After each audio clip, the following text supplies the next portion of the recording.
Next நேயர்களுக்கு என்னோட அன்பான வணக்கங்கள். இன்னைக்கு நட்சத்திர பலன்கள் குறித்து தான் பேச போறோம். அதை நம்ம கூட ஷேர் பண்ணிக்கிறதுக்காக ஜோதிட சிறுவன்மணி டாக்டர் தீபா அருளாளன் அவர்கள் இணைஞ்சிருக்காங்க. வாங்க நிகழ்ச்சிக்குள்ள போகலாம். வணக்கம் மேம். வணக்கம். எப்படி மேம் இருக்கீங்க? நல்லா இருக்கேம்மா, நீங்க நல்லா இருக்கீங்க? நல்லா இருக்கேன் மேம். மேம், ரிஷபராசி மிருகசீரிஷம் நட்சத்திரம் பத்தி பேச போறோம். அவங்களுக்கு புத்தாண்டு எப்படி மேம் இருக்கு? தமிழ் புத்தாண்டு பொதுவா இந்த மிருகசீரிட நட்சத்திரத்தை பத்தி சொல்லணும் அப்படின்னாலேமா இந்த ராசி அதிபன் செவ்வாய் பகவான். ஓகே. இந்த மிருகசீரிடத்துக்கே வந்து பாத்தீங்கன்னா இந்த ரஜினிகாந்த் படத்துல சொல்லுவாரு இவரு வடிவேல் சாரு, லட்சத்துல ஒருத்தவங்களுக்கு தான் இருக்கும் பேய்களுக்கு ரொம்ப பிடிச்சமான நட்சத்திரம் அப்படின்னு. அது உண்மைதானா அப்படின்னா உண்மையாவே அது ரொம்ப ஆஸ்பிஷியஸான ஸ்டார்மா. பேய்களுக்கு ரொம்ப பிடிக்கும் அப்படின்றது ரெண்டாவது, உண்மையாவே ரொம்ப புரிஞ்சிக்கவே முடியாது. ஆமா, இல்ல அப்படி இல்ல. ஆக்சுவலி அவங்க புரிஞ்சுக்க முடியும். வெட்டு 1 துண்டு 2. ரிஷபத்திலே கட் அண்ட் ரைட்டா பேசக்கூடியவங்க மிருகசீரிடம் அப்படின்னு சொல்லலாம். பொதுவா இந்த மிருகசீரிடம் வந்து எதனால ஆஸ்பிஷியஸ் அப்படின்னு சொல்றோம்னா, இந்த தட்சன் நடத்தின யாகத்தி அது வந்து பாத்தீங்கன்னா மான் வடிவம் எடுத்து ஓடும். ஏன்னா சதி வந்து சதி வந்து தன்னை தானே கொளுத்திக்கிறா பார்த்தீங்களா கோவத்துல. மான் வடிவம் எடுத்து பயந்து ஓடும். வீரபத்ரர் வந்து அந்த யாகத்தை கலைக்கும் போது ஆல்ரெடி கலைஞ்சு நின்னுடும். பயந்து ஓடும் போது வீரபத்ரர் வந்து பாத்தீங்கன்னா அந்த மான தலையை துண்டிச்சிடுவார். அந்த துண்டிக்கப்பட்ட தலை தான் வந்து மிருகசீரிடம் நட்சத்திரம். அதனால அது ரொம்ப ஆஸ்பிஷியஸ். அதாவது பெரிய வேள்வி அது. அந்த வேள்வியே மான் வடிவம் எடுத்து ஓடுனது. அதனோட தலை மிருகசீரிடம் அப்படின்னு சொல்லலாம். ரிஷபத்துல வர மிருகசீரிடம் ரொம்ப ஆஸ்பிஷியஸ் மாதிரி. அவங்களுக்கு டங் ரொம்ப ஷார்ப், ரொம்ப ஷார்ப். சட்டுன்னு கோப்பிடுவாங்க, பட்டுன்னு சாப்பிட்டுருவாங்க. நீ எல்லாம் என்ன இப்படி பண்ற, நீ எல்லாம் நல்லா இருப்பியா அப்படின்னு சொன்னாங்கன்னா நீ நல்லா இருக்க மாட்டேன். அந்த மாதிரி ஒரு விஷயம். நிஜமாவே ரிஷபம் மிருகசீரிடம் கிட்ட நீங்க வந்து பாத்தீங்கன்னா பெருசா வாதாடி சாபம் வாங்கக்கூடாது மக்களுக்கு. இது அவங்க கோவம் வந்துருமா, கோவம் நியாயம். அதாவது எப்படின்னா ரிஷபமே யாரையும் கெடுக்காத ஒரு பாவப்பட்ட ஒரு ராசி. அதுல மிருகசீரிடம் நட்சத்திரம் அப்படின் போது ஜெனியூனிட்டி ரொம்ப இருக்கும்மா. ஜெனியூனிட்டி இருக்கும். நான் யாரையும் கெடுக்கல, நான் பாட்டன் சிவனேன்னு இருக்கேன். நீ வந்து என்ன எதுக்கணுன்ற, நீ ரொம்ப ஒரு முறை நோன்னா நான் கம்னு இருப்பேன், 2வது முறை நோன்னா கம்னு இருப்பேன். நீ என்ன கீப் ஆன் டார்கெட் பண்ணிட்டே இருந்தானே எனக்கு கோவம் வந்து நான் சட்டுன்னு உனக்கு சாபம் கொடுத்துரு, அது பழிக்கும். இதுதான் உண்மை. புரியுதுங்களா? பொதுவா இந்த மிருகசீரிடத்துக்கு இன்னும் நிறைய இன்ட்ரெஸ்டிங்கான கேரக்டர்ஸ் இருக்கு. நம்ம இன்னும் ஒரு பதிவுல அதெல்லாம் பார்க்கலாம். பொதுவாக இவங்களுக்கு எப்படி இருக்கு அப்படின்னா எல்லா பிளானட்டரி பொசிஷன்ஸும் சூப்பரா இருக்கு அப்படின்னு. உண்மை அதுதான். சனி உங்களுக்கு பெரிய சப்போர்ட்டிவா இருக்காரு. லாப சனி. நீ என்னன்னா வேலை செய்யுமா, நான் நல்ல லாபத்தை கொடுக்குறமா, எதையாவது ஒண்ணு செய்யுமா அப்படின்ற ஒரு பொசிஷன்ல செஞ்சா மட்டும் போதும், வேலை ஏதாவது ஒண்ணு போயிடணும்ன்றீங்களா? கண்டிப்பா அம்மா. ஹார்ட் ஒர்க் பண்ணா சனிக்கு ரொம்ப பிடிக்கும். ரிஷபத்துக்கு அதெல்லாம் என் ரத்தத்திலே ஊர்னது. என் ரத்தத்திலே ஊர்னது. நான் காலையில இருந்து ராத்திரி வரைக்கும் 365 நாளும் உழைக்க ரெடின்னா நான் ரெடி. புரியுதுங்களா? நீங்க சிம்பிளே பாருங்க, காலை தான் கொடுத்துருப்பாங்க ரிஷபத்துக்கு.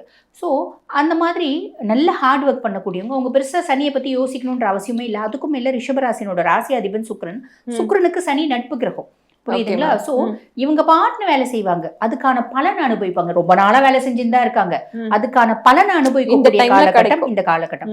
ரிஷபம் பிறந்ததுல இருந்து அதுக்கு ஒரு நினைவு தெரிஞ்சதுல இருந்து சாவர வரைக்கும் வேலை செய்யுமா. அந்த ரிஷபம் அவ்வளோ செய்யறதுக்கு அதுக்கு நல்லது நடக்குதா? இந்த காலகட்டம் நல்லது நடக்கும், சாலிடா நடக்கும். புரியுதுங்களா? அப்ப அவங்க கவனமா இருக்க வேண்டிய விஷயங்களே இல்லையா? கவனமானா இந்த தேவையில்லாத அன்பு அப்படின்ற விஷயத்திலேயே நீங்க போகாதீங்க. நம்மளுக்குலாம் அன்பு கிடைக்காதுன்னு நம்மளுக்கு தெரிஞ்சு போச்சு. எதுக்கு நம்ம அன்புன்னு கிடைக்காத ஒண்ணுத்துக்கு எதுக்கு நம்ம தேடணும் இல்லையா? எப்பயுமே ரிஷபம் கவனமா இருக்கிறது. நம்ப கூடாது மத்தவங்கள நம்புறாங்க அப்படின்னும் போது அவங்க வந்து அதுல பாதிக்கப்படுவாங்க. அதுதான். எந்த மாதிரி வழிபாட்டு முறைகள் இல்ல கோயிலுக்கு மேம் போனோம்? இல்லம்மா, இவங்களுக்கு ராகுவும் 10ல இருக்கா. தொழில் நல்ல பிரம்மாண்டமா இருக்கும், நல்ல வருமானம் வரும், வெளிநாடு போறதுக்கான வாய்ப்பு, ஆரோக்கியத்துல கவனம் வேணும். அதுக்கும் மேல இவங்களோட ஆக்கப்பூர்வமான சிந்தனையும் அறிவாற்றலும் மேலோங்கும். சாதிக்கணும்னு நினைச்சியானா போதும் சாமி, நீ சாதிப்ப. அதுக்கான காலகட்டம் 2028 வரைக்குமே, அடுத்த சனி பயிற்சி வரைக்குமே அப்படின்னு சொல்லலாம். அப்ப இவங்க வழிபாடு அப்படின்னும் போது பொதுவா வந்து பாத்தீங்கன்னா இவங்க மைஷாசுர மர்த்தினி ஸ்லோகம்னு இருக்கு பாத்தீங்களா, ஐகிரி நந்தினி நந்தி தம்பி, அதை தினம்தோறும் பாராயணம் பண்ணிட்டு இவங்க பாட்டுன்னு வேலையை செஞ்சாங்கன்னா இவ்வளோ நாள் நான் செஞ்ச வேலைகளுக்கு, இவ்வளோ நாள் நான் பாடுபட்டதுக்கு பலன்களை அனுபவிக்கக்கூடிய காலகட்டம் அப்படின்னு சொல்லலாம். கண்டிப்பா. இவ்வளோ நேரம் நம்ம ஒவ்வொரு ராசிக்கும் ஒவ்வொரு நட்சத்திரத்துக்கும் பேஸ் பண்ணி சொன்னோம் இல்லைங்கம்மா. என்ன நம்ம சொன்னாலும் இது வந்து கோச்சார பலன் தான். புரியுதுங்களா? கோச்சார பலன் 100% ஒருத்தவங்களுக்கு ஒர்க் பண்ணுமா அப்படின்னா ஒர்க் பண்ணாதுமா. 50% தான் கோச்சார பலன். மீதி 50% நம்மளோட சுய ஜாதகம். இப்ப நிறைய பேர் என்ன சொல்லுவாங்க, மேடம் நீங்கெல்லாம் வந்து ரிஷபம் எக்ஸ்ட்ராடினரியா இருக்குன்னு சொன்னீங்க, எங்களுக்கு ஒண்ணுமே நடக்கலையே அப்படிம்பாங்க. அதாவது ரிஷபம் கோச்சார பிரகாரம் எக்ஸ்ட்ராடினரியா இருக்கு, எல்லா பிளானட்ஸும் சூப்பரா இருக்குமா. ஆனா நிறைய பேர் வந்து பாத்தீங்கன்னா மத்தியம வயசு ரிஷபமா இருந்தா கூட இப்போ வந்து பாத்தீங்கன்னா குரு தசையில இருப்பாங்க. குரு வந்து பாத்தீங்கன்னா ரிஷபத்துக்கு 8 மற்றும் 11 அதிபன். அஷ்டமாதிபதியும் அவன் தான், லாபாதிபதியும் அவன் தான். உன்னை கெடுக்காம உன்னை முன்னேற்றவே மாட்டான். கண்டிப்பா நீ கெடுவ, ஏதோ ஒரு விதத்துல நீ அஃபெக்ட் ஆவ, நீ சஃபர் ஆவ அப்படின்னு சொல்லலாம்.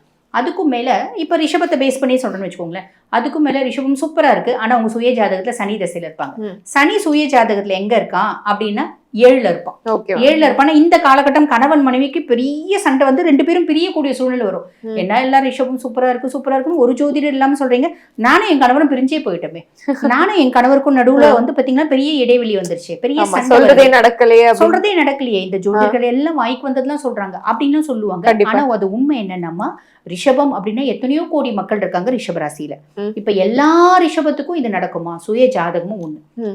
சுய ஜாதகத்துல என்ன தசை நடக்குது, தசநாதன் எந்த பாவத்துல இருக்கான், தசநாதன் நல்ல பாவத்துல இருக்கானா.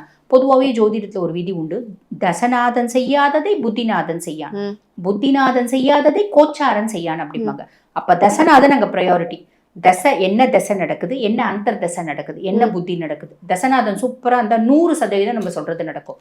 தசநாதன் மட்டமா இருக்கான் அப்படின்னா நம்ம, அதாவது மட்டமா இருக்கான்ற சென்ஸ் நல்ல பொசிஷன்ல இல்ல, அதுக்கும் மேல அவருக்கு வீடு கொடுத்தவரும் நல்லா இல்ல, நட்சத்திர சாரம் வாங்குறவரும் நல்லா இல்ல, அதுக்கும் மேல பாபரோட பார்வையெல்லாம் இருக்கு அப்படின்னா நம்மள வச்சு செய்வான். இந்த நம்ம சொன்னக்கூடிய பலன் வந்து 50% தான் நடக்கும் அப்படின்னு சொல்லலாம். ஸோ சுய ஜாதகம் பிளேஸ் அ மேஜர் பார்ட் அப்படின்றத நம்ம ஞாபகம் வச்சுக்கணுமா. கண்டிப்பா. இவ்வளவு நேரம் பொறுமையா எங்களுக்காக அழகா பதில் சொன்னீங்க. நன்றி மேம். நன்றி.